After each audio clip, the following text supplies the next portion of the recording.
Nabagamwa ne Kampala ne Uganda ensonga ezitalina nnyo makulu abantu zibasinga okuwa amakulu n'obudde.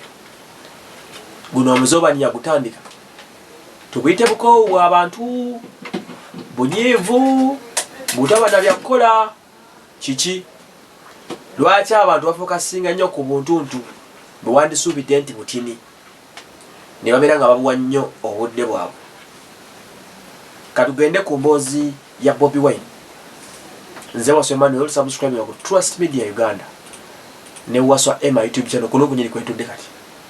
So kukona akadde ako n'ekigambo kiriko subscribe otwegatteko kubenga zine emboozo zifuna daily. Munange Lily Puzzle bwe yalwadde mufe ky'okumujjanjabisa nga bw'omanyi nti kati Uganda buli omu ayogera ku kyayagala n'atasaana ayogera. Abantu batandikiddewo okukolokota omukulu Bobi Wine Kyagulanyi Ssentamu babbalamu nga bagamba nti omukulu Yasini Mukasa gomita Lily Puzzle lwaki yandibonabadde mu ddwaliro nga temusondedde ku ssente. Kyawaliriza balamu okukwata akasente mbw akawe akadde kamu akubagize Lily Puzzle olwokuba Bobi Wine tamufuddeeko ng'ate mu muwagizi we. Olweggulo Bobi Wine yakute enzeeyi 2 bategeeza obukadde 2 n'abusasula mu ddwaliro era ne batransferinga Lily Puzzle ne bamugye ebbomu ne balwita nakasero nga za kumujjanjaba.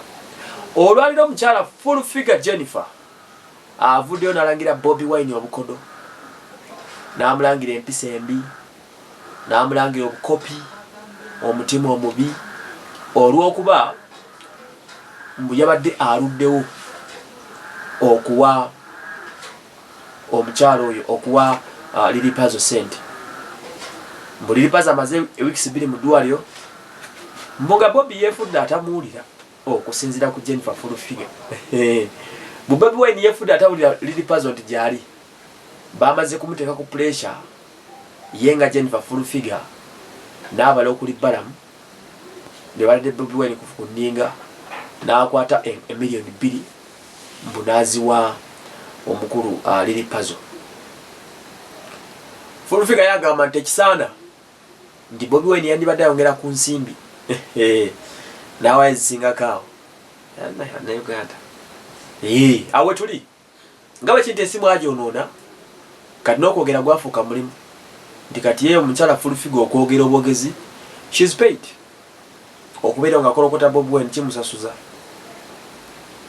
Bwesooka weebuuze emiliyoni 2 lwaki Bobi Wine ziyawaddeyo. Ekibuuzo kira weebuuze lwaki amaze weeks 2 nga tawayo sente kasa zimaze ne zituuka. Ani akugambye nti abaita agenda kuwaayo. Oluusi tweyitiriza ne tusukka ku kumanya kwaffe kwandibadde kukoma ne tulowooza nti ensi ffe tugitegeerera ekisembayo. Naye anyway eggwanga mwali onoona n'abatalina makulu buli kimu bakyogerako. Ensonga Lily Puzzle yali nsonga ntono nnyo naye olw'okuba nti politics yatuzingako weesanga nga buli mbeera obusongasonga obwo bwe twandibusizza amaaso ate batwalira ebirowoozo ne beerabira okwogera ku nsonga ez'essimba ng'ez'ettaka obuli bw'enguzi n'ebisigalidde n'osanga Lily Puzzle nga is a talking point ng'owulira abasajja baleeze emitwe bamakugamba kino kiri balumye n'emba. They are discussing about Lily Puzzle sickness. Uganda gye tuwangaaliramu ekikugu kyabadde azireese era n'aziwaayo. And ndi sure Bobi Wine alina bingi nnyo ebyokukolako ennyo. Sirowooza nti ebiseera bye bisinga abeera olwa Museveni yabadde ku speech n'abuuza who are the DJs. Awe nakomye okutegeera ne speech n'enjigala. Awe nakomye omukulembeze Kassi agambye nti who are the DJs. Abamambi bamunenyeza but he might be right nga tabamanyi bano ba 7 Star DJ Roger nga tabategeera takiwuliranga nako alaba musaaga mu busaazi owekitegeera era yabuuza yabasome bameni biki n'amaani abuuza who are the DJs. Munoza yabadde alimba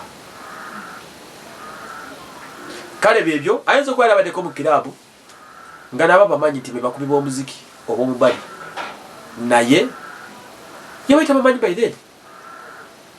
Agangeze wasomane wewe nyonga ngo tugoberera ndo bango tuyingako atusinzira ku Trust Media okuweereza ne waswa Emma YouTube channel subscribe ngotwe gatte ko bingi bikyajja.